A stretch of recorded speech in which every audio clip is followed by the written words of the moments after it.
Oh, I'm in the middle. Middle. what's happening, YouTube? Middle. It is Freaky Friday night on the Life Games channel. We've got the homegirl Muchella who hang with the fellas. We've got the living legend Larry who's still trying to get being black to be a legal thing. Larry, I thought it's been legal for us since 1868. Man, I wish it had been, but unfortunately, it's still not legal everywhere in this country. There's a few pockets where it's legal, but most of the time, it's still illegal. Okay, yeah.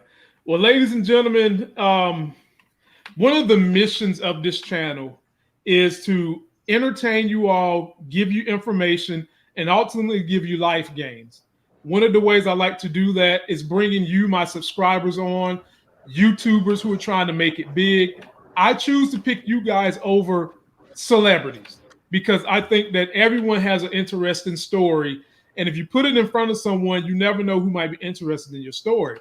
So tonight we're supposed to have my big homie Mike Willie from Detroit, who's trying to get his YouTube channel going. Oh, Mike right. Willie, big Mike Willie's supposed to be joining us in a little bit, and he's got a story I'm going to let him lead on.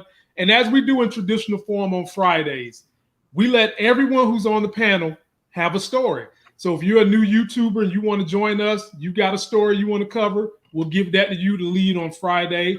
So tonight, Moochie has got a damn good story. Let me tell y'all something. Moochie is a secret YouTube superstar. She just don't know it yet. She is watching something on Vice called, what is the real black quarterback, Moochie? Fear of the black quarterback. Fear of the black quarterback. I can't wait till we get to that. And then my man Larry is a tech wizard. He's picking up the pieces where I gave up on tech. I said 2 years ago, I'm done with tech. And he's going to show you guys what Peacock looks like on the Fire Stick. And it looked right. It looks right. And then for all my crazy stories, well, I've got the Shang-Chi trailer. We got to watch that. I've got the new Black Cowboys trailer with our girl, with Idris. Did I send that to you? You sent it Harder to they me. fall? All right. Okay. Yeah. Harder they fall. I got my ear to the street, y'all. I'm for the people. Yeah, Moochie stay very low to the street. Very low to the street. And then if Mike Willie can somehow or another get up in here, we're going to go over his story as well. But ladies and gentlemen, let me tell y'all something else I'm doing new on the channel. On Fridays, y'all know how the Breakfast Club has the donkey of the day? I got me one, ladies and gentlemen. It's called the fuck of the week. Because the young people love to say the fuck when something crazy happens. So our thing is going to be the fuck. And so having said that, let's get into it. But let's open this show off, ladies and gentlemen, with Derek Chauvin. We're going to start there, and then we'll get to the fun stuff later.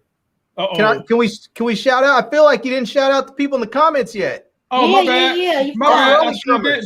Tressa C, appreciate you. Will Lawrence, my fella. Moochie, you in here. Alex, my young brother, keep hanging tough. Key Malik, always supporting us. Mrs. Brown. Eddie, 22. Okay. Ghost Blue. Nicole, hey, y'all.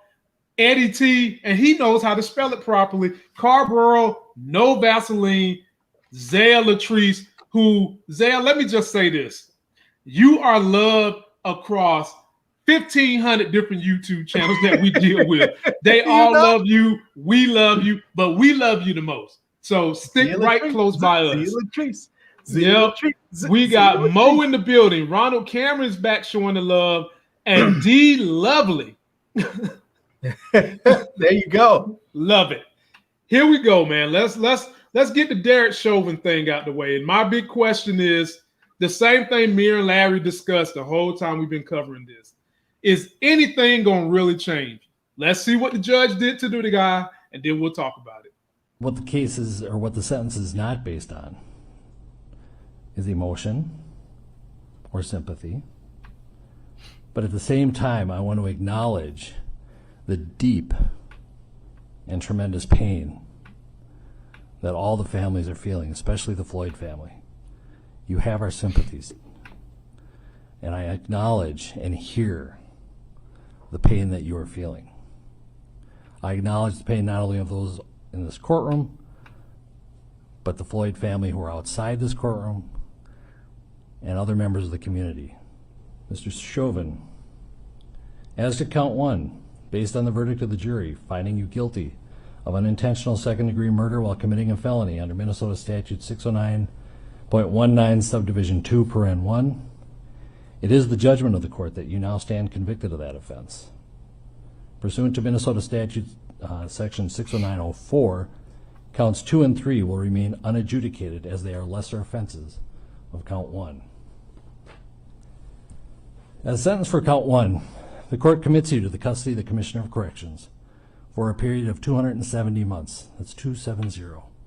That is a 10-year addition to the presumptive sentence of 150 months. This is based on your abuse of a position of trust and authority, and also the particular cruelty shown to George Floyd. You are granted credit for 199 days already served. What? Pay the mandatory surcharge of $78 to be paid from prison wages. You're prohibited from possessing firearms, ammunition, or explosives for the remainder of your life. Provide a DNA sample as required by law. Register as a predatory offender as required by law. And then you will receive a copy of the order and also the attached memorandum explaining the court's analysis.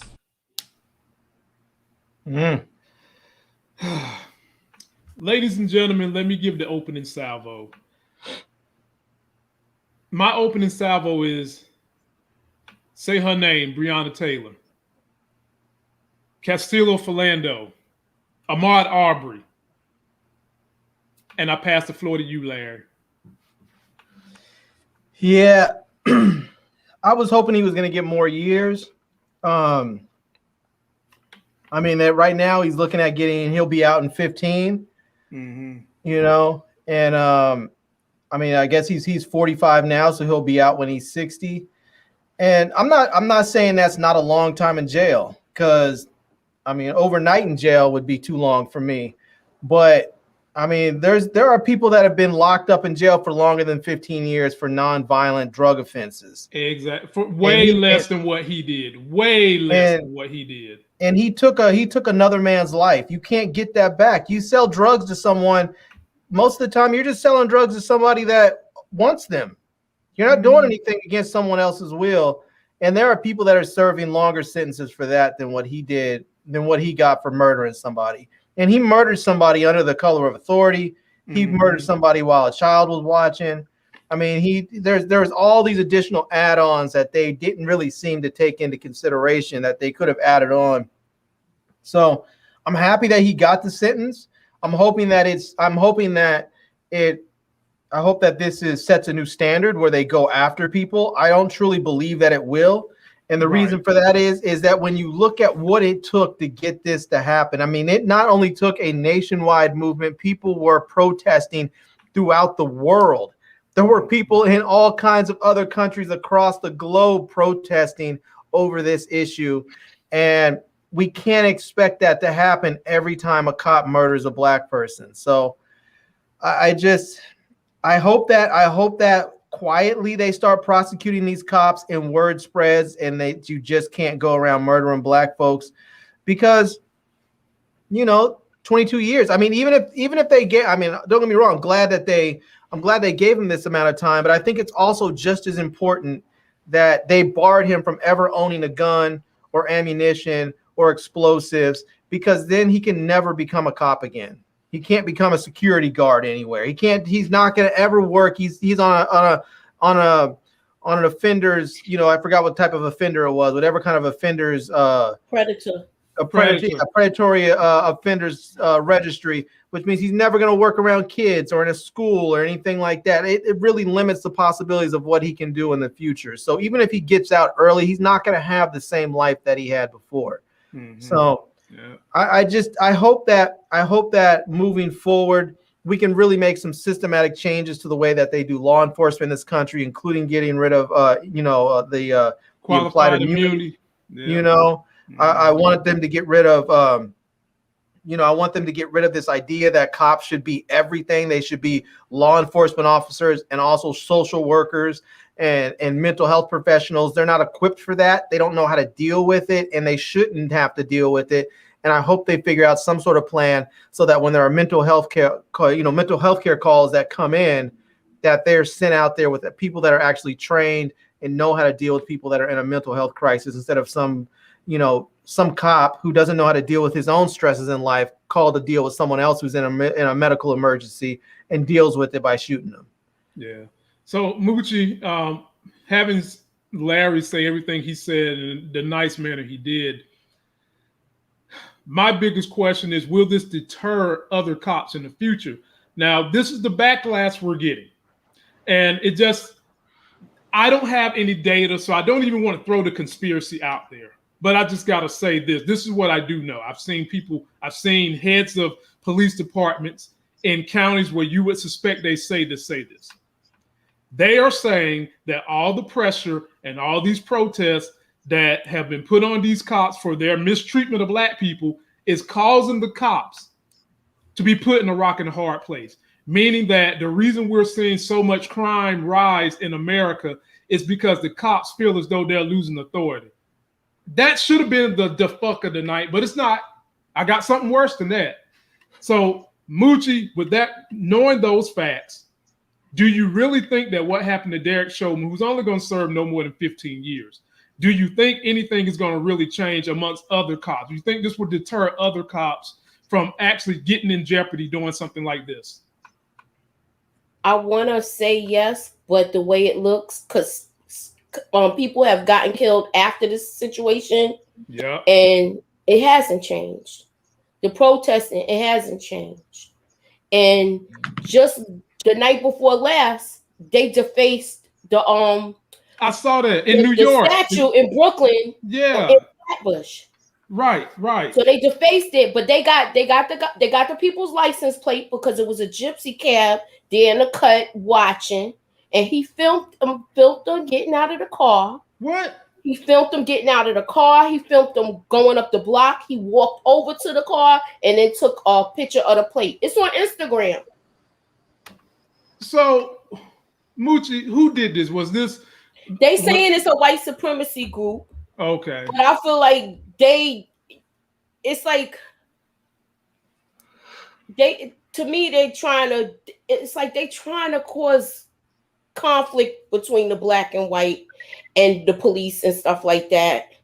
And I feel like the media brings more attention to it with that, as well as the whole Asian situation too. But that's another discussion in itself. Mm-hmm. I feel like he should have got the whole 30. Right. He should have got the 30 years. His mother, she had no remorse for what her son did. Did you hear some of that stuff she was saying? He was an angel. Right. I didn't hear. I was pissed off with that. Oh, Larry, I should have got that clip. He had the nerve to speak. Like, we gonna find some evidence that's gonna show that he had a right to do this. What? Yeah. What you will see later. What's the F we need to see later? I'm just saying, that's why my lips was tooted up the whole time, because I feel like he should have got more than the 22. He should have got the 30. And I feel like they just doing this because the way they know if he didn't get at least the 22, it was gonna be crazy out there in Minnesota. They still was rioting when the last kid got killed. Right. So it's like, I think they did that to suppress the people. Here's a bone for you guys. That's my opinion. That's what me and Larry said when they gave the guilty verdict. Yeah, and that's why I didn't want to celebrate, because I wanted to be like, when they was talking about he was appealing it, I said, I hope this don't go left.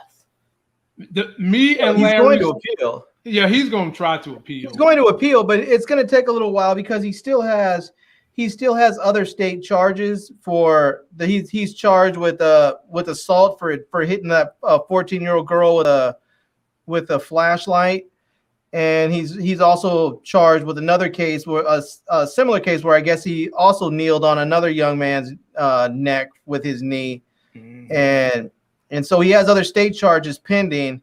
And then he also has the federal charges that are pending. So he has the civil rights violations charges. And so apparently they pushed the state charges on the other 3 officers back until after his federal charges are adjudicated. So it's going to be an interesting time to see what happens over that period and if they convict him, because they could and they should. If he's convicted on those other charges, they can run those whatever sentence they give him, they can run it consecutively. So after his 20-year sentence runs out, he'll have to then start serving the time for those charges. So if they give him 5 or 6 or 10 years for those charges, he has to do 3/4. So if he gets 10 years, he's looking at what, 7.5 years or something like that. Mm-hmm. So they'll tack that onto his 15, his 20, but once you add up 7 and 22, you do 3/4. So you're still, he's looking at close to 20 years in jail if they give him more time on state level. So we'll see. I hope he gets enough time that we all forget about him. Okay. Well, ladies and gentlemen, since we're already on this subject of how racism still is an issue, how we still have people denying that there's racism, and how some know it's racism, but they don't want to give it that position of power. So the new segment on our show, The Fuck, starts out like this. Hi, little girl. You're so cute. Is your mommy home? Bitch, I am my own mommy, the fuck. Bitch, you just heard me. The fuck you got going on? Your ugly ass milk trying to poison me and shit. I don't know where the fuck you got that milk from. Definitely ain't I no fucking cow. Damn, where was that from? She's a hot mess, that child. Where was that from? Ladies and gentlemen, is this mess right here. And I've already talked to the E-Man about this. The very first insurrectionist to be convicted and sentenced. And I'm going to read the article. I can't make this stuff up. Yeah. Would y'all like to guess what her sentence was? No, probation, and a $500 fine. I can't make this shit up. I can't. Only in America. Ladies and gentlemen, let me read this bull job. That's why that is the fuck of the night. The lady's name is Morgan Lloyd, 49. Came a little more than a week after she wrote to a federal judge that she was sorry for her actions on January the 6th, which resulted in her being handed a probation sentence and a $500 fine on Wednesday. This is her quote. "We followed a 74-year-old woman in to get her out." Really? Okay.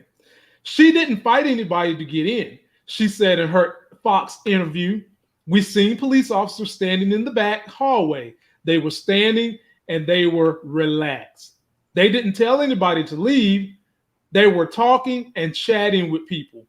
In a letter to the judge, Royce Lambert, ahead of her sentencing, Morgan Lloyd apologized for her crimes and disavowed the rioters who had attacked police officers and trashed the building, saying she felt ashamed that something meant to show support for the president had turned violent.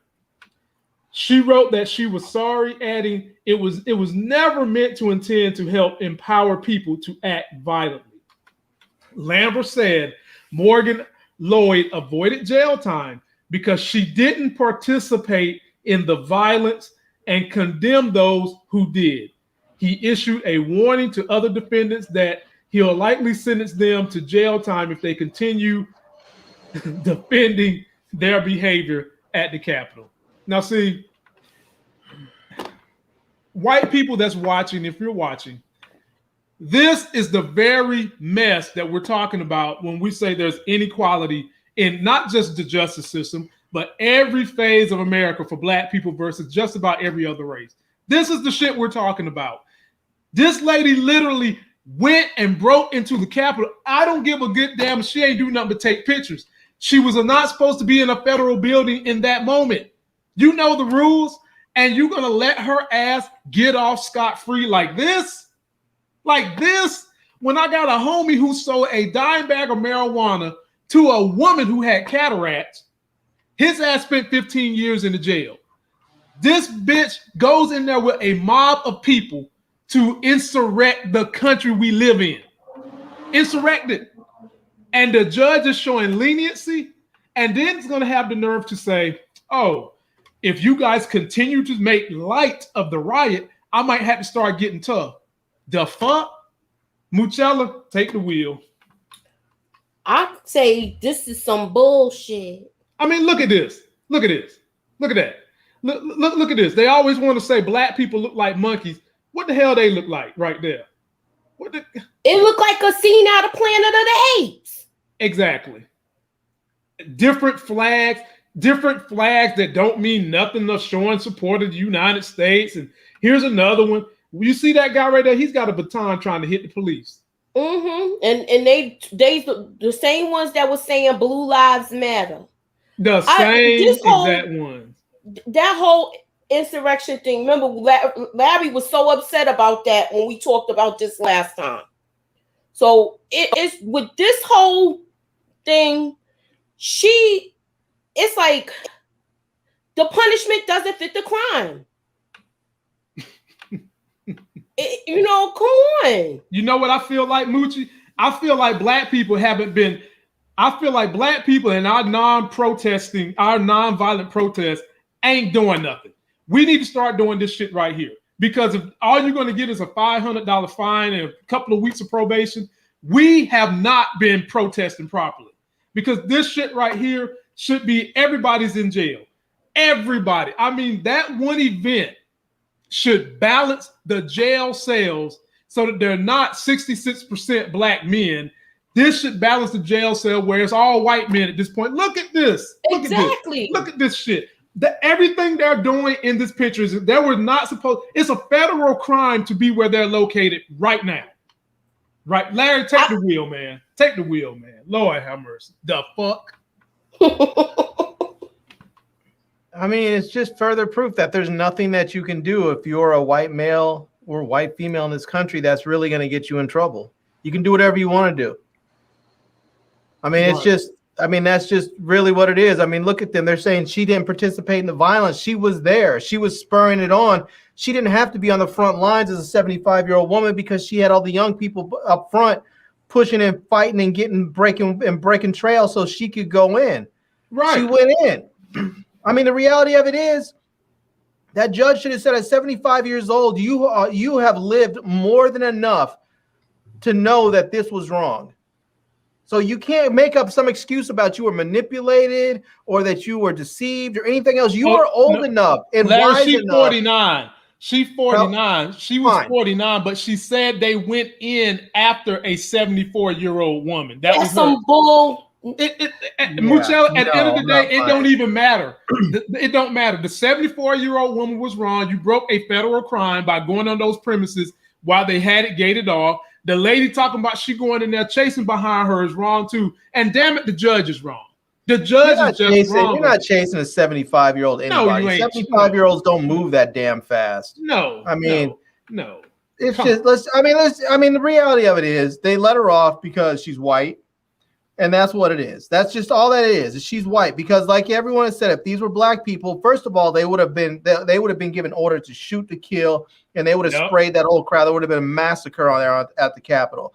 But they weren't. And they're going to would have been hitting us with rubber bullets, all sorts of they would have hit us with live fire. Yeah, it would have been live. They would have hit us with live fire. Right. It would have been live ammunition. Because remember, Moochie, black men, we are the roughest, toughest, worstest SOBs that they have taught their society to think that lives in America.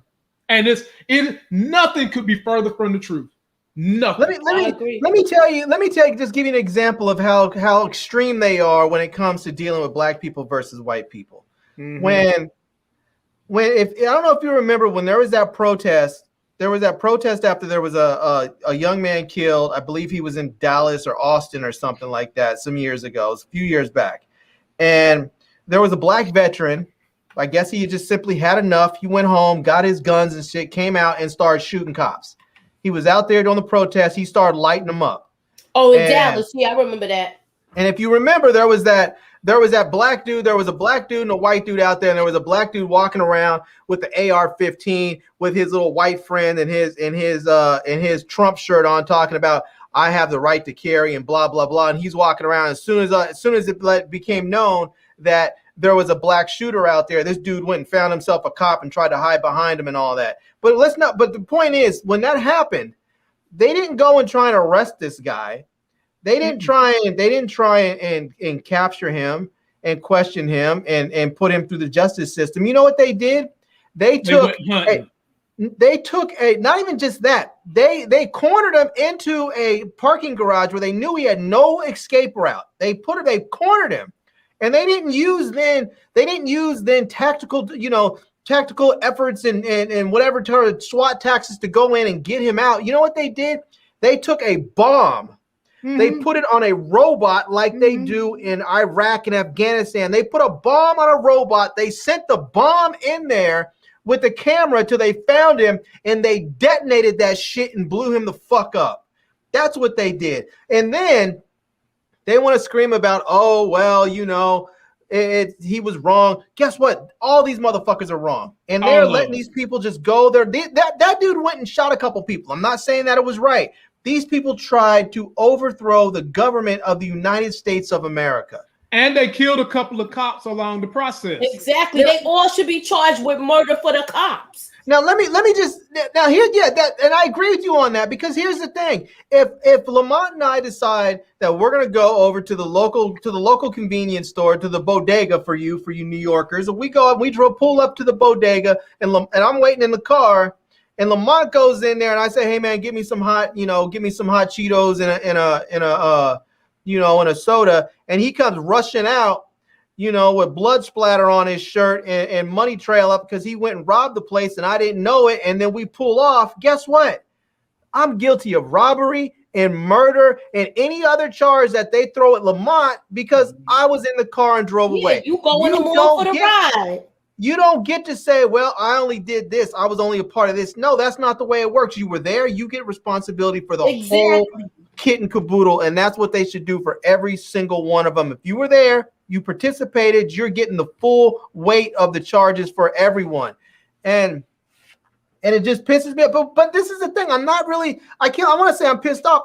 I am, but I'm not, because I don't expect it. I don't expect anything. I don't expect anything from these judges. I don't expect them to give them anything. If they were being honest, what they should have told that woman is, I'm going to give you $100,000 fine, and I'm going to give you a 5-year sentence, and say, until your fine's paid, we're going to do your 5-year sentence, and then you cannot get out until your fine is paid. So you better hope you get either work in jail or find someone to pay it or something. Because here's the thing: I don't think people think this far out. I don't think they maybe understand this much, how the severity of what happened. Imagine that these people actually succeeded and they got in there and they were able to hang Mike Pence, and they were actually able to string up these Congress people like they were calling to do and they were looking for them to do. Imagine they did this. They were actually able to succeed in their insurrection, and America basically fell. Do you realize that America is in a large way is the linchpin that holds together the stability of the world? That Western democracies and these other fledgling democracies around the world are held together by our leadership, by our financing? Do you realize what would happen to the world economy if the United States crumbled? I mean, let's just be real. The U.S. dollar is the fiat currency of the world. We are the default currency of the world. The vast majority of the world pegs their value of their currency on our dollar. Now, you tell me what happens to the world economies if the United States falls.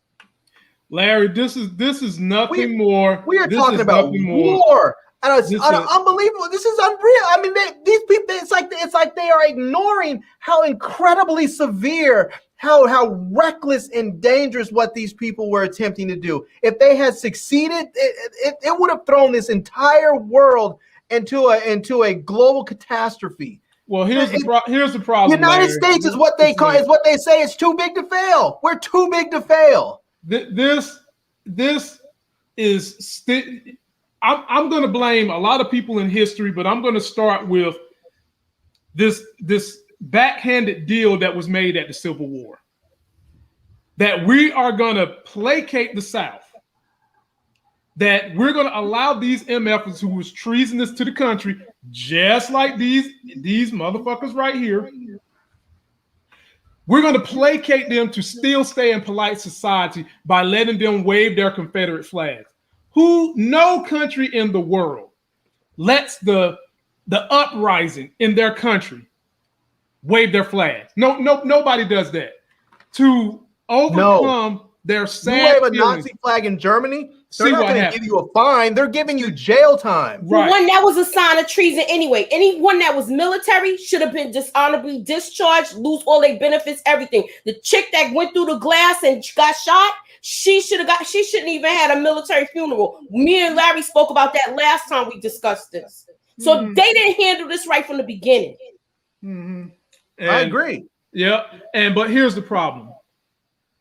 And it's a good thing, but it's also very terrible that America placates that Southern white base. Confederates are just too dumb. I just hate to put that out there. Because, Larry, what was the plan? There was no organized plan. One. If they had one, We just gonna go up in there and take whatever we want. Ladies and gentlemen, let me tell you how vulnerable we was in that moment. If they would have been organized, they could have subdued Washington, D.C. Like I said, Washington, D.C., because you had a commander-in-chief who was complicit with them, and then everybody who was against him hopefully would have made it out, but a good majority of them would have been in there. So then you would have had these states trying to come together, and you know what? It ain't enough Democratic governors to have come together to rally the national troops, probably, to overthrow this little insurrection that went down. So having said all that, ladies and gentlemen, racism is still real. Watch your back. Do as much fighting as you can with what you can tolerate in your family, and let people know things ain't really changed that much. Yeah, black people are making a little bit more money. We still far behind. We're not getting what we owed. More of us are educated because we choose to be educated. A lot of these people out here, half their damn problem is they're not choosing to educate their ass. They're blaming everything on affirmative action. The fact that black people want equal rights. We didn't say we want more than what you got. We said equal rights, and that the country is turning more progressive in spite of our politicians trying to rig this thing for the people that are going to soon be the minority. So continue to educate yourselves, my people, as we move on to something that'll uplift us a little better. But that was the first episode of, and I'll play this chick for y'all again. You need to get a black girl though. Anywho. Hi, little girl. You're so cute. Is your mommy home? Bitch, I am my own mommy to fuck. Bitch, you just heard me. The fuck you got going on? Your ugly ass milk trying to poison me and shit. I don't know where the fuck you got that milk from. Definitely ain't I no fucking cow. Jesus. Like I was a hot mess. That's the first episode of that section. So, ladies and gentlemen, let me shout out the big homie Mike Willie, who came through y'all with a $49.99 super chat. Mike Willie, nice. We got to get your technology together, brother, because I was ready to get you in here, get you off that bench, put you in the game. But we'll get you in here next week. Degree. Yeah, hey, man, look. I like it. We getting that education, bro. We educating ourselves. So that's how we do it. So, Larry, I'm going to let you get your story in first. So, Larry is going to discuss with us about Peacock being on Fire Stick. But before we let him go, here's a clip of his video that he did. You guys can go see in its full entirety. That's it right there. We are loaded up and we can sign up to start watching, or if we're already a subscriber, we can sign in. So I'm already a subscriber, so I'm going to go ahead and click sign in. And now I just need to go ahead and put in my type in my information, or I can activate with my phone. So I'm going to go ahead and click right here where it says activate on phone, and I'll do that. And there we go. I am now ready to rock and roll, and that's it. I am signed in, and I can start watching. And there we have it. We can see I have my watch list there. I have my Peacock picks and just added. All this good stuff is in there, and I can start watching right away. So that's it. Pretty simple, pretty quick, pretty dirty, but That's kind of awesome, and it's pretty great. Now, I will tell you that this is in the U.S. I don't know if they've worked out the deal for the rest of the world. So if you are trying to watch and use the Peacock app from some other country, I'm not sure if it's going to work for you, but I would give it a shot, or just use a VPN, I guess, if that's something that you need to use. So, but right now, at least in the U.S., starting today, we are able to use. We were able to get the Peacock app officially on the Fire Stick right from the Amazon App Store. Cool. So, Larry, tell us why we should go check out Peacock on the Fire Stick. Yeah, the Peacock app is dope. It's NBC's sort of streaming service that they have. Well, it is their streaming service. So, but they have all kinds of great shows that come on NBC's regular network. They have all kinds of original content. They have movies, TV series. They have WWE. A lot of people were talking about they want to see WWE. What was it? Something Hell Cage or Cage of, I don't remember. Hell in the Cell. Hell in the Cell. That's what it was. People to see that. And but it is absolutely amazing because there's so much stuff on there. And if you have cable, then most of the time you get the premium version of it free. They have a free tier of it, so you can just get the app and you can watch the vast majority of their content on there for free. It's something like 80-90% of their content you can watch for free. And then you can get I believe there's two other premium tiers that you can get. There's like a plus and then like a premium or a premium plus or something like that. So, and that's the one that gives you some of their first run direct to Peacock movies and TV series and stuff. But they have really, really good shows on there. Definitely check it out. Even if you only get it for the free stuff, check it out. If you have a cable subscription, you can log in with your cable TV provider and get the full package. So, yeah. Okay. And it's great because, a lot of people have been I've get hit up a lot saying, how do I update my Peacock app? They updated the app and now my app on my Fire Stick doesn't work. How do I fix it? Now you don't have to worry about all that. Now you get it directly from the Amazon App Store, and you can set it up for auto updates. So when the app updates through Peacock, it pulls it in automatically and just updates. So Zaya Latrice, super fan, wants to know, Larry, if she's already got Netflix, Hulu, and HBO Max, is it needed? And I think I can answer the question in part, Larry. It just depends on if Peacock has some content that you're not getting at those other platforms. Is that a legitimate? Yep. Yeah, that's exactly it. Because Peacock is doing like a lot of people are. They're doing like Netflix and HBO and Hulu. They're putting content on there that is exclusive to their platform. So they're trying to draw people in. And the one way they do that is simply say, okay, well, we have WWE content, and that's only going to live here.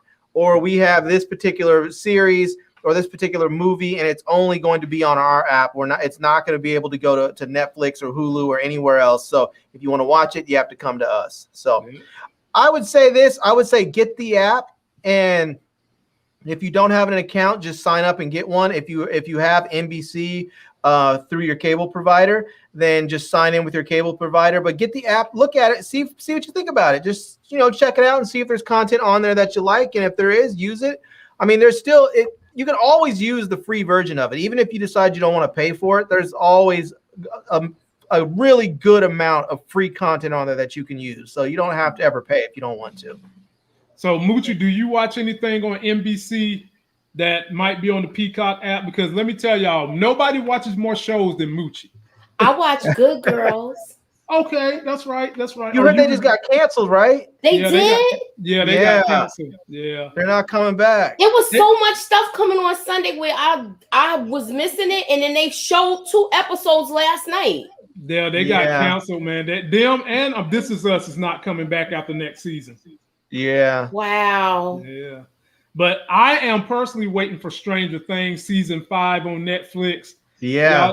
Y'all know there's an inner geek in here, me and Larry, and we can't wait for that show. So I'm ready. But now let's talk about Moochie's story, ladies and gentlemen. She's been watching all these great shows on Vice, man. And she just turned me on to one. I got the trailer I'm going to show you guys. And what's the name of it, Moochie? Fear of a Black Quarterback. Fear of a Black Quarterback. I mean, hell, you can say fear and put black anything in there, and damn, it's like Public Enemy, Fear of a Black Planet. Right, you know, the only people who don't fear us is them ones that want that chocolate. But anyway, here we go.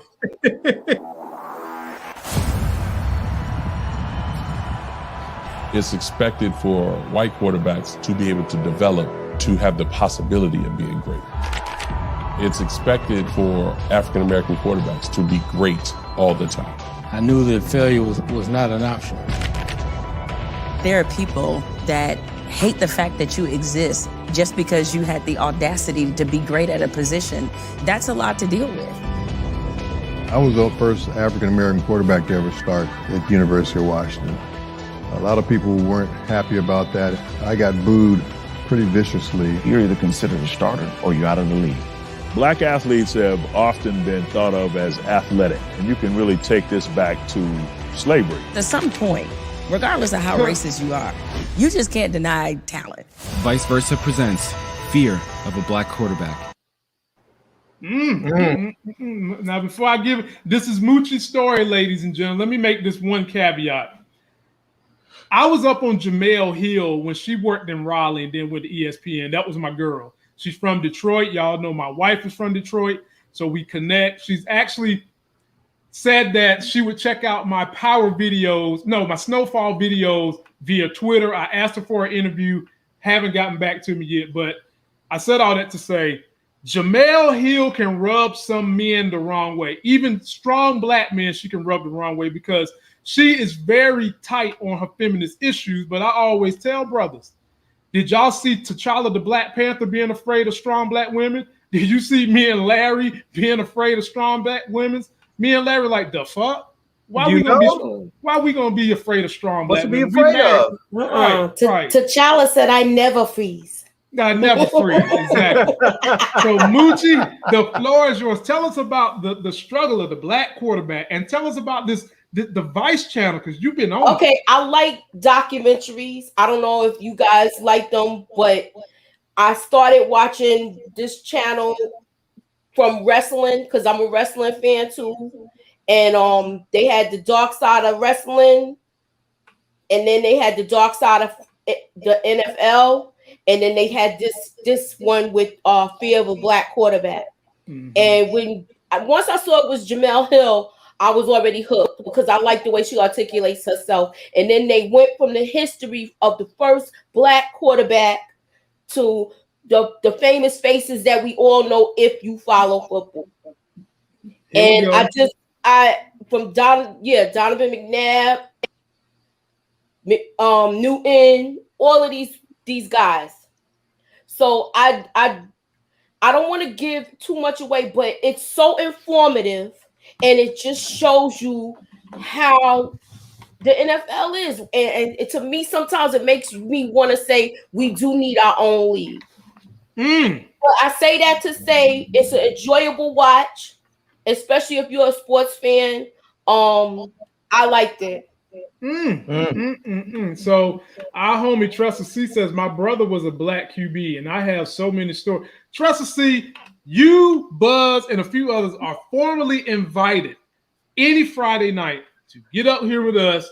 Tell us about your life game. Come on, we waiting on you. We waiting on you.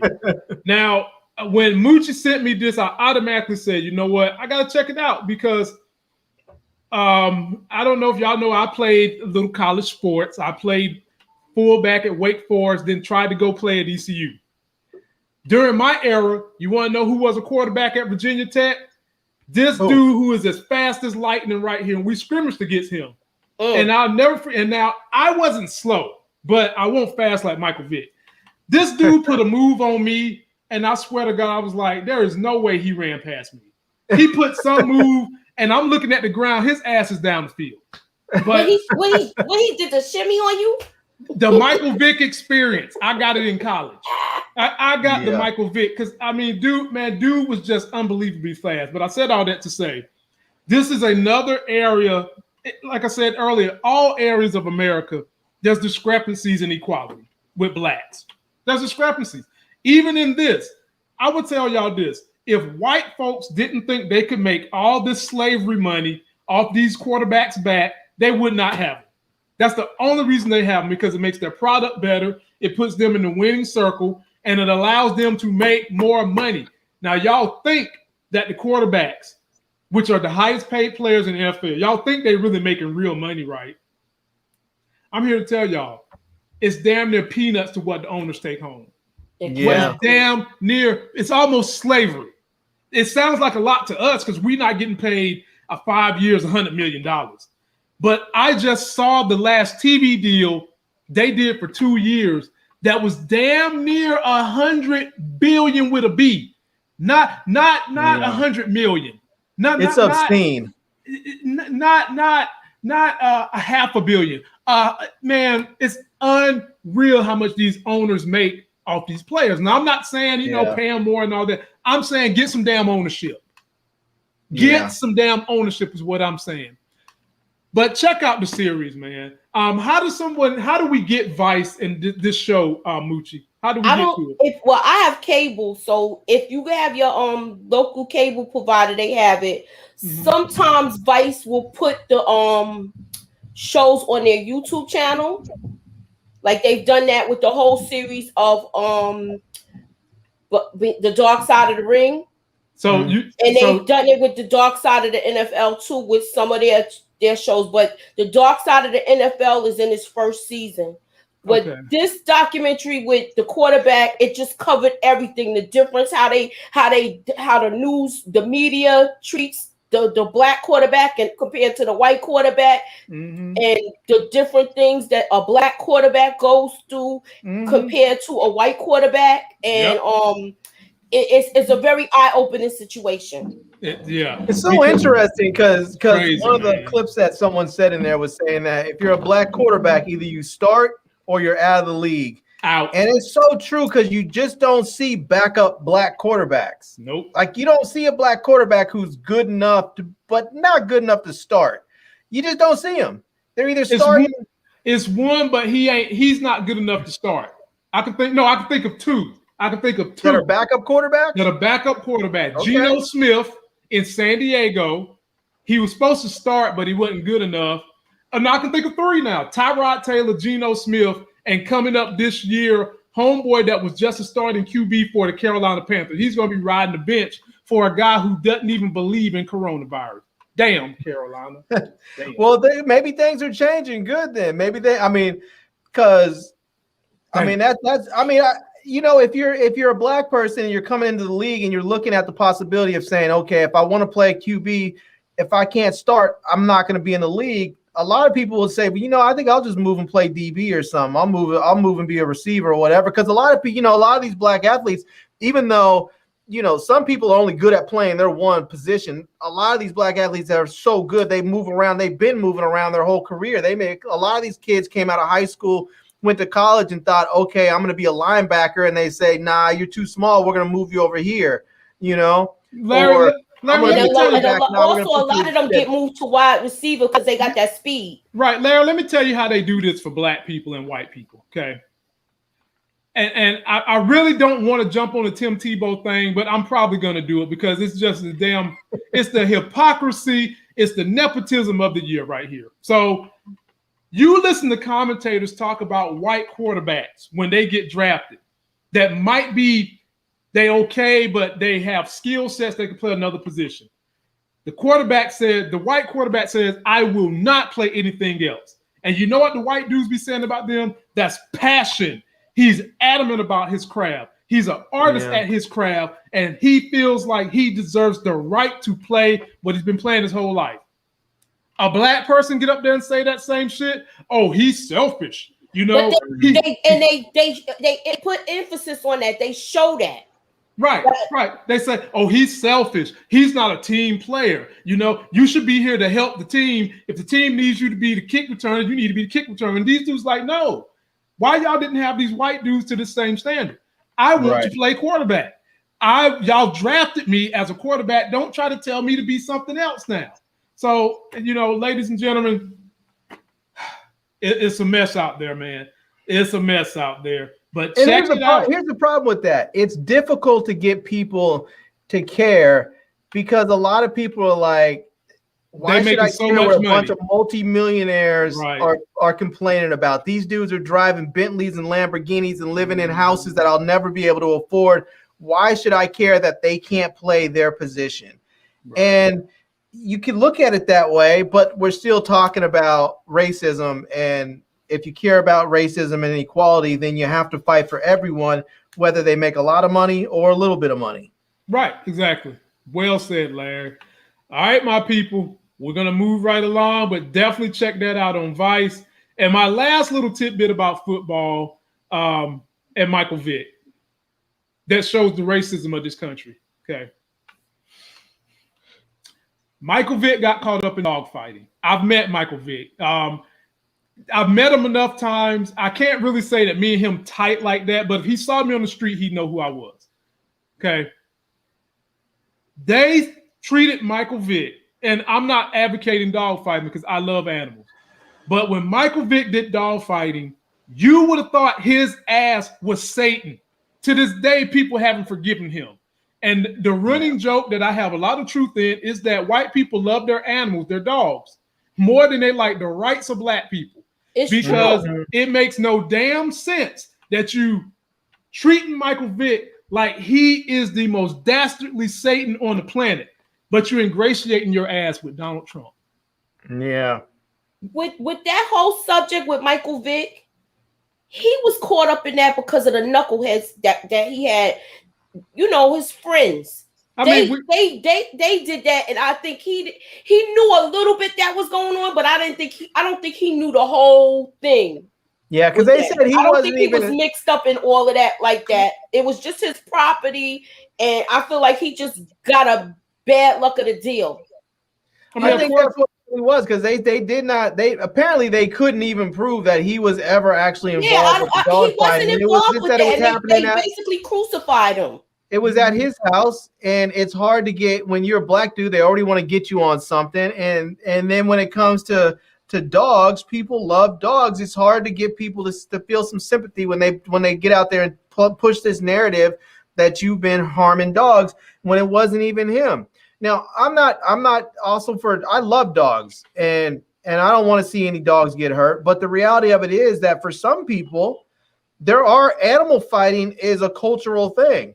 And if you want us to respect your culture, then sometimes we have to respect other people's cultures. I mean, when I went to Puerto Rico, I found out that cockfighting on the island was a thing. People were like, got down. People were like, "Hey, you want some entertainment? Larry. You can go see a cockfight. You can go see this." Larry. Cockfighting. Cockfighting is something that white people have been doing in America. I'm from They was North doing Carolina. that since slavery. And to this day, they still cockfight But in they America. don't like to put it out there like they do it. Oh, but the police ain't going to I get know them. why they cockfight, because they ain't got no cock. The police ain't see Moochie. See, moving right along, Moochie. Lord help, boy. Okay, all right, ladies and gentlemen. The rest of the show belongs to me, and I got 2 trailers that we have got to take a look at. But before we do that, let me shout out everybody in the building. We've got like 65. Subscribe. Give me 65 likes. And let me tell you what Mike Willie wanted to discuss. That I had all the pictures queued up, and we'll do it the next time we get Mike Willie up here. Mike Willie wanted to discuss the state of raising children in today's society. And I think that that's a good topic to discuss, and we will discuss it later. So I already have family pictures put up here. And do y'all think, what kind of family y'all think I got for the pictures? Damn right. It's my family. We raising the baby. You daggone right. I had all these pictures queued up and ready to go. Yeah. That's what we doing. We trying to raise a baby. You daggone right. I was ready. So Mike Willie, when you get up here next Friday, we're gonna hold that subject. I'm gonna save them pictures. So right now, Moochie and Larry, I am going to take us to the Shy trailer review, episode 6. We're going to make some predictions after we see this and kind of let people know where we think the Shy is going.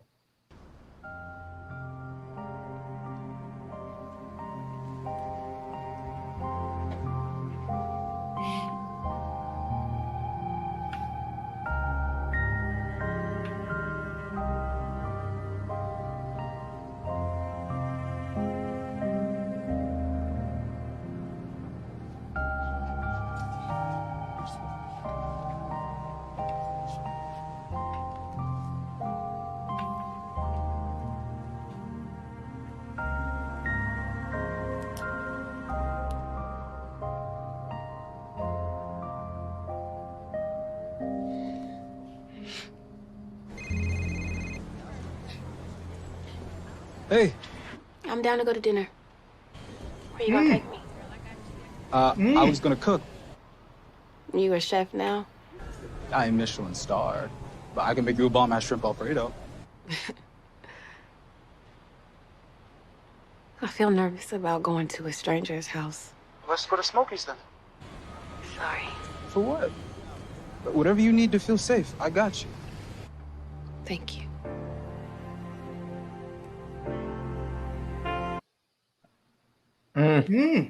He's about to die. Why? Emmett gonna be mad? The dude sounds like the dude sounds like he's legit got his mind together and is prepared to deal with what she's had to deal with. He wanted to cook for her. She was like, I'm not ready for that. He was like, cool, we can go here. The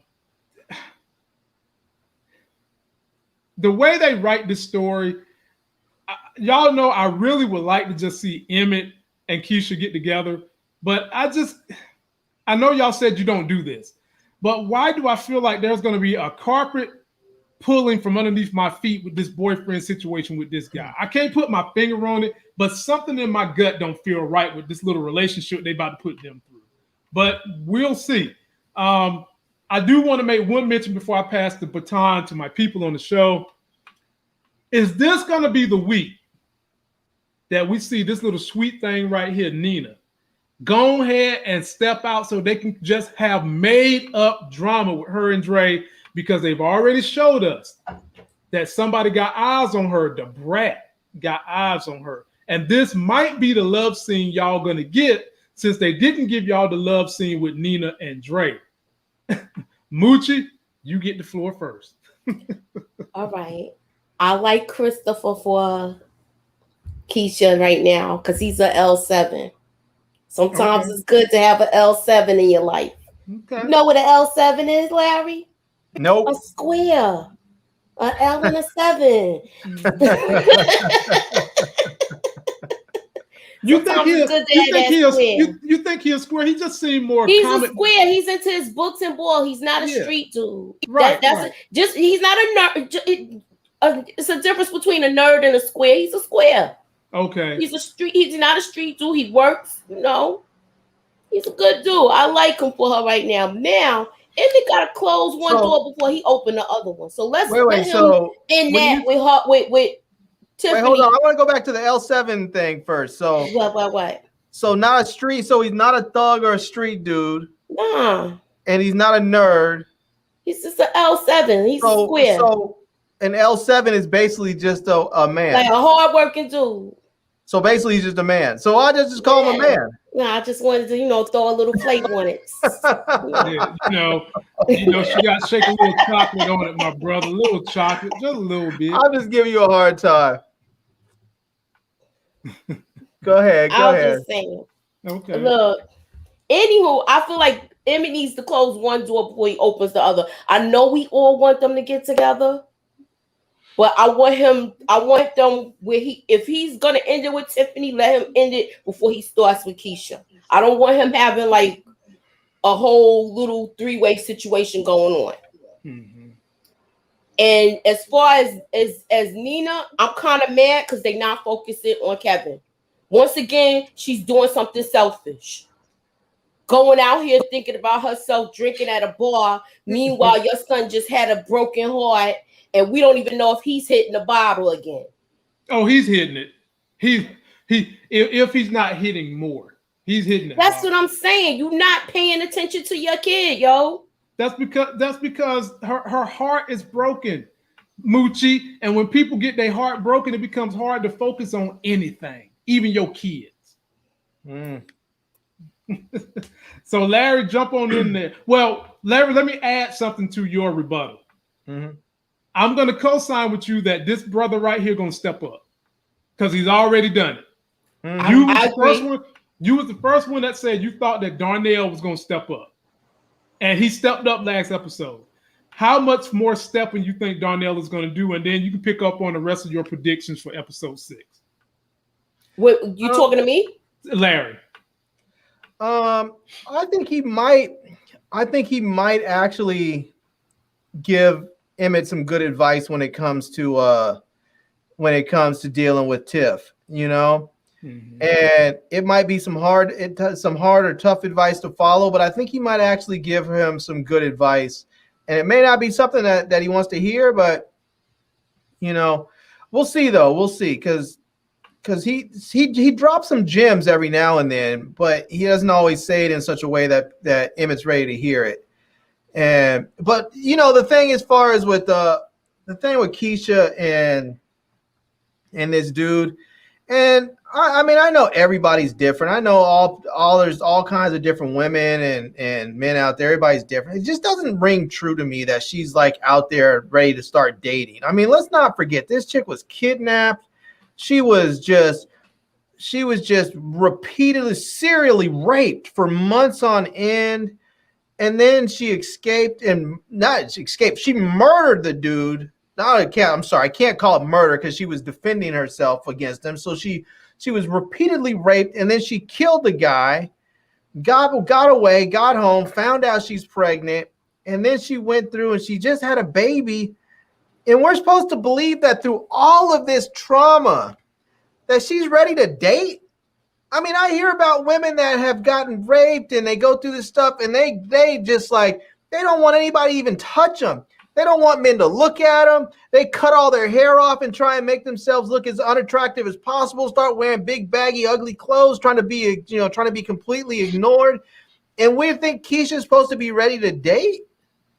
She's up there looking at her. She's looking at her belly like she hasn't lost the baby weight yet, and she's calling this dude talking about let's go to dinner. I'm like, I don't think it's like a situation yet. I think she's trying to just have a friend. Right. It could be that, Larry. She might just want a friend, someone outside her current circle to just talk. She could be suffering from postpartum depression right now too. I don't think she's trying to have a friend like that. I think they set it up like she's trying to date. If she wanted to have a friend, I think she would have called Emmett.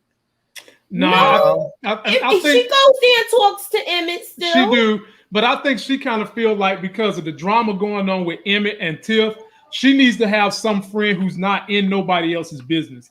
I hope they take it that route. Let them be friends for a long while. Then maybe they date or something like that. But I just got this feeling in my gut that's weird about that. Something just. Why, you think it's gonna go left? Yeah, I think it's gonna go left, man. I got mark my words. I just got this feeling. Just because of the track record of her, right? Of the writer. Well, not only he seems that, like a good dude, so too good to be true. Yes, exactly. Keisha hasn't had very good luck with men. I mean, she was dating her track coach, and then she was dating Emmett. And then she was dating Emmett, then the track coach, and then she was dating Nook. I mean, she just doesn't have she doesn't have a very good track record when it comes to men. Mm-hmm. So, well, maybe this is why she's looking for an L7 at this point, because she done dealt with all these hood dudes who a lot of the young girls and the IG chicks go for in the beginning, and then after them, they done beat their emotions, beat up their insides. Then they want to come looking for L7s to try to settle down. You know, there you go. F that. Now you see now you understand the L7 concept. Yeah, F that. Us L7s getting up in rank, we can have multiple chicks on our arm because we hot commodity. We don't want to fool with y'all little IG hoes after y'all done got that stuff stretched from here to the Suez Canal. No. Oh, goodness gracious. So, ladies and gentlemen, post your comments what you think is going to happen on this week's episode of The Chi. And because y'all keep asking, so many asking, when are me and my wife going to do our own review before we do the big review? We might try to do it this weekend because y'all been asking so much. When baby L take her little nap. I know. I was looking at 2:00 for the past couple of weeks and like, what's up? Because the baby, man, the baby be tripping, man. The baby don't want to go to sleep. But if baby L take her customary 2:00 nap, we'll have everything ready. We'll get up here, give you guys a very quick 30-minute rundown of our views of The Chi, just so we can cruise to the next day. But now we've got two outstanding trailers left for you. And I don't know which one to do first. So I'll ask the lady in the middle. Moochie, do you want to see Shang-Chi trailer, or do you want to see the trailer that's got all the black cowboys and cowgirls in it? Let's do that one last. Okay, so Moochie want to do Shang-Chi, man. Marvel is about to drop Shang-Chi. Me and Larry are thinking this is going to be kind of like Black Panther for the Asian people. The only problem is it's probably not going to make as much money because theater chains are still closed. A lot of places around the world. China has reclosed their movie theaters because of the Delta variant. Oh, did they really? Yeah, man, they did. Wow. They did. And so we'll see. But the one thing that Black Panther didn't do well, Black Panther's overseas numbers wasn't that good because somebody said to me, Asia's racist. I laugh because I don't know that for fact. Well, they have said that black themed movies or black movies with black leads don't do very well in Asia. Well, Black Panther, but they like hip hop. They like mocking it. They like basketball players. Yeah, but I'm not understanding that. But I mean, white people like those things too, but they also do the same thing here. They don't always want to support our stuff. They don't want to support black leads in black movies. Well, I mean, I can't front. I don't watch a lot of Tyler Perry movies. I mean, yeah, but Tyler Perry's not the only black folks out there that are making movies. I mean, Tyler Perry has been around for lately, but before that, white people weren't out there supporting Spike Lee and that's Moochie's point. That's Moochie's point. They're supporting other entertainment. They're supporting damn NBA players and shit. That's our point. They're supporting entertainment, right? Because it fits into their stereotypes that we're all just endowed with great athletic prowess. So it fits their stereotypes that they have of us. Oh, so it doesn't fit their stereotype to see us in roles where they don't want to see us as people that are intelligent and bright, as politicians and leaders of the world and other types of regular everyday life things that humanize us. They don't want to see those because then it tears down all of their stereotypes and they have a hard time justifying the things that they say and do and and believe about us when they see us as regular everyday people. Okay. We'll see, but ladies and gentlemen, here is the trailer. Throughout my life, the 10 rings gave our family power. If you want them to be yours one day, you have to show me you are strong enough to carry them.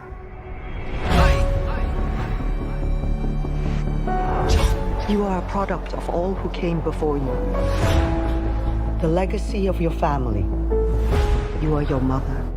And whether you like it or not, you are also your father.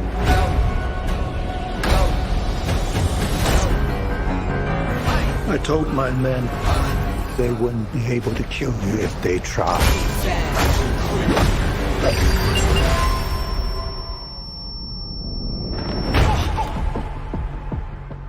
Glad I was right. You're just a criminal who murders people. Be careful how you speak to me, boy.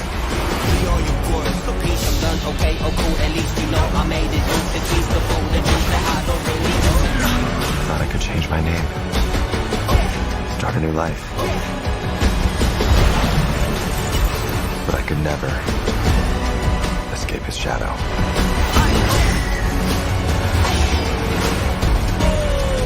My son, you can't run from your past.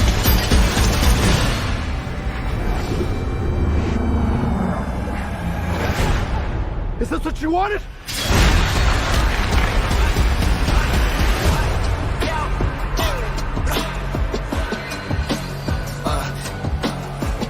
You got this. Thank you. Jab, left foot, right hook. Man, that looks dope, man. But they got Aquafina in it too.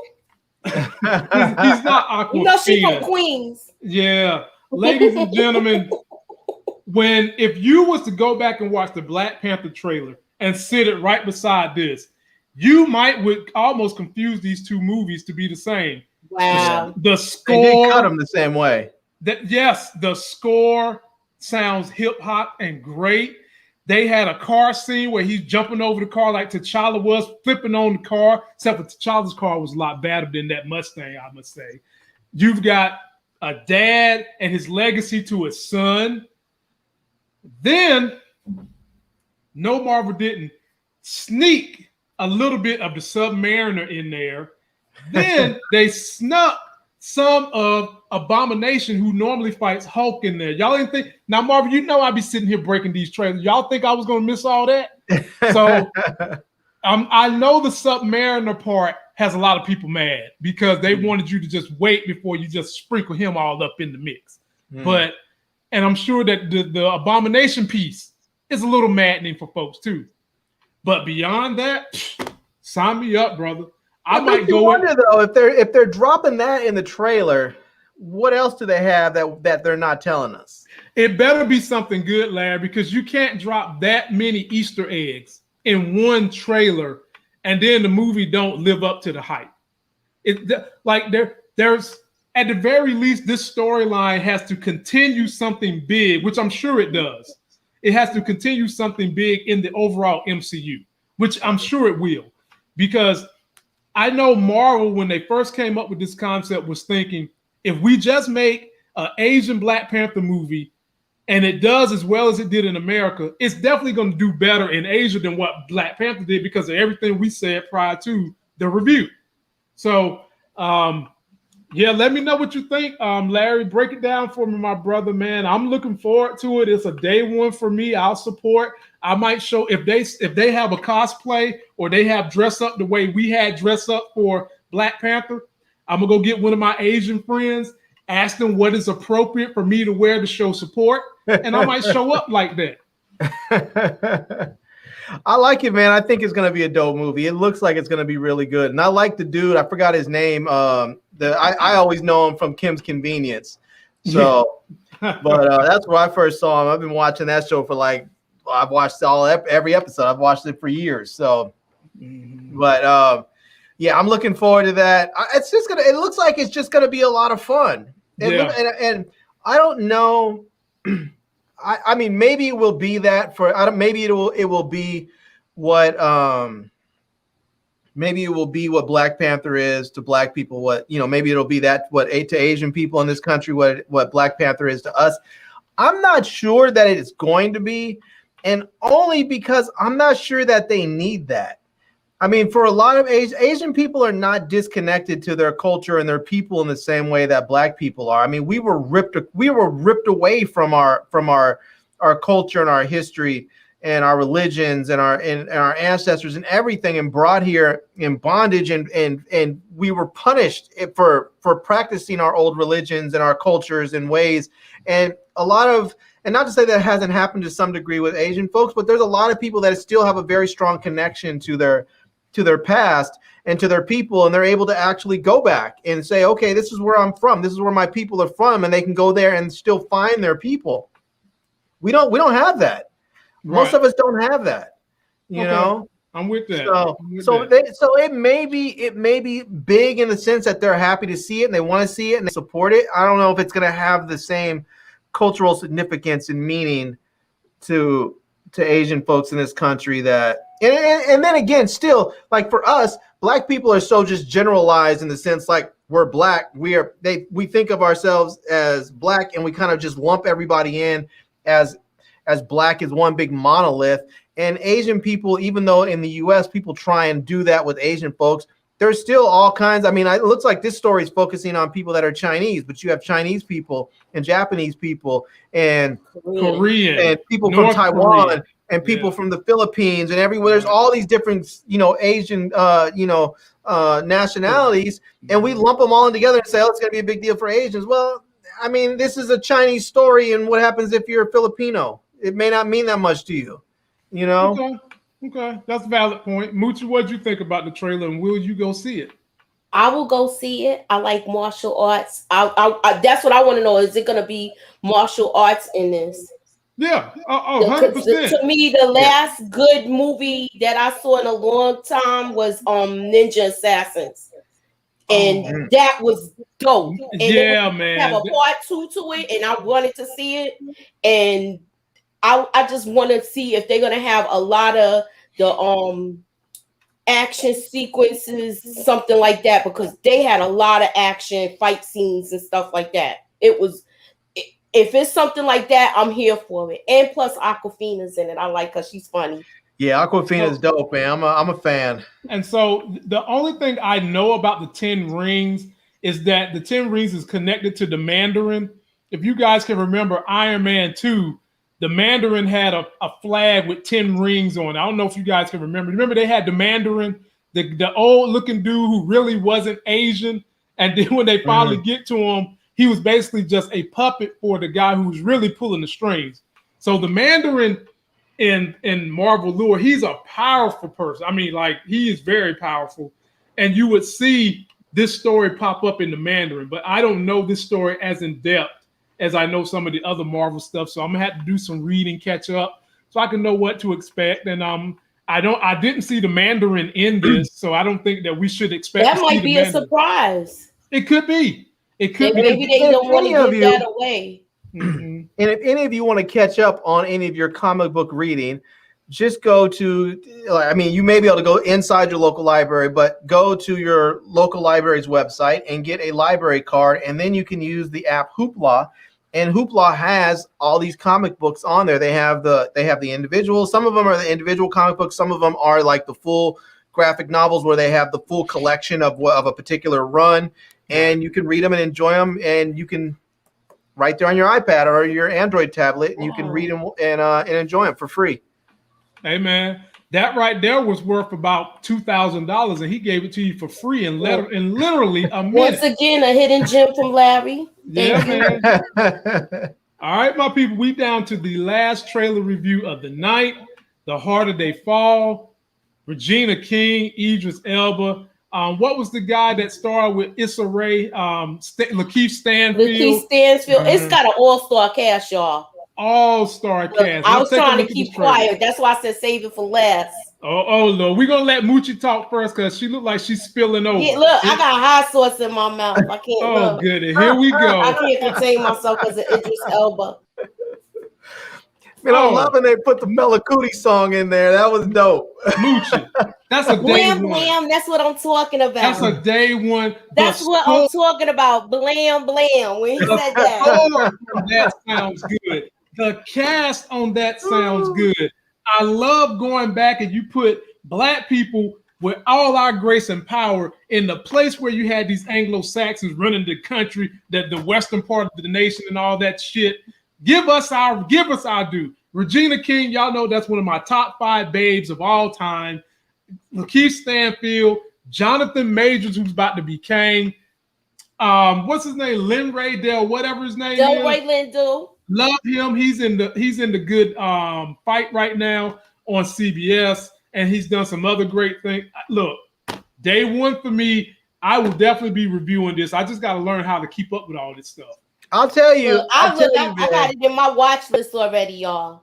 I'll tell you, I'm gonna watch this on day one. The only thing that makes me nervous about this is I've seen this happen time and time again. You get all these big stars, you get all this super talent together, and for whatever reason, the movie just doesn't turn out to be that good. But don't you feel like that has changed a lot in the last 15 years? I disagree with you, Larry, on this. We got Regina King in this, and she did good with Watchmen. And that had a couple of stars. You got the dude from Lovecraft Country. They newbies. What's his name? What's her name's been around for a while, but Lovecraft wasn't even packed with a bunch of known quantities. That's what I'm saying. Like, these are all like this is when you watch some of these movies where they have a whole studded just. But we're not gonna put that negative energy in the air. I mean, but we're gonna keep a positive hold on it. I want this to be good. I think it's gonna be good. I want this to be where I'm like, that's what I'm talking about. Strictly Starlight coming through from Europe. With the lovely super sticker. I appreciate that, my friend. We always grateful to have it. I want to know what Strictly Starlight and the people from across the pond think about our whole Western culture, because America has this very romanticized idea about the Wild West, and I'm not sure that other people have that so much because they don't. I'm sure they have something that's something equivalent in their country, but I don't know if they always get it in the same way that we, the way we experience it. No, and in their country, it's the whole lure of kingdoms. That's what that is. I took a world history class on it because I love history, by the way. But I would disagree with Larry on this point. Now, traditionally, Larry has been right. When you get all these mega stars together, don't put it out the there. movie would flop.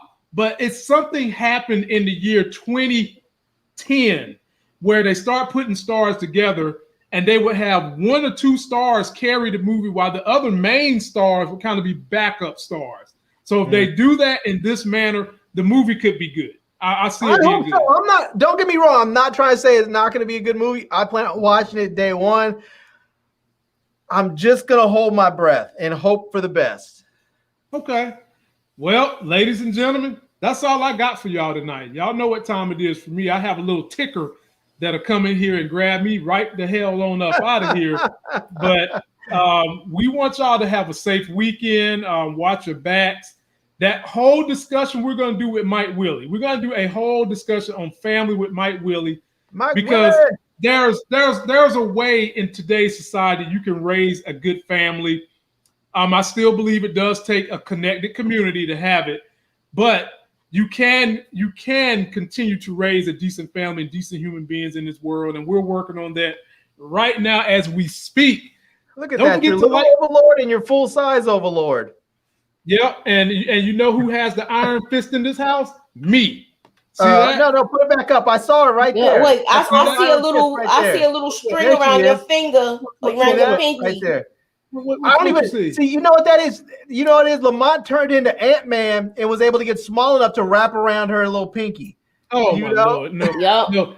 Y'all do know who the leader of the Justice League is, right? It's Batman. And you see who the leader of this little Batman's Justice not League. even in the Justice League. Batman is in the Justice League, man. Batman is not officially in the Justice League. Batman's always talking about he's not part of the Justice League. He's the one who got it started. Yeah, he's talking about getting the table at the end. Yeah, man. He's Batman's the one that talking about he's not part of the Justice League. Well, because it's his group and he shows up when he wants to, and that's exactly the role I got in this family. I'm the Batman of this family. Don't forget to like the video. Show up when you want to. You do more than that. That's right. Comment, subscribe, get your life game. Join us all back this Sunday. Wait, hold on. What is this? What is this new Mary J. Blige movie? I know Tressa has asked a couple times if I'm going to watch the new Mary J. Blige movie. It's on Amazon. Yeah, it's a new documentary. Yeah, it's out. Did it come out? It's out now? Because I tried to watch it last night and I couldn't. It's out now. If it's out, then I'm trying to see if it's out. I'm gonna go check it out. Yeah, and I'll watch it too, so we can try to sneak in a review maybe Monday or Tuesday or something. Maybe Tuesday. All right, I'm gonna take my notes. Okay, take your notes. Take your notes. Because I'm a Mary fan. Yeah.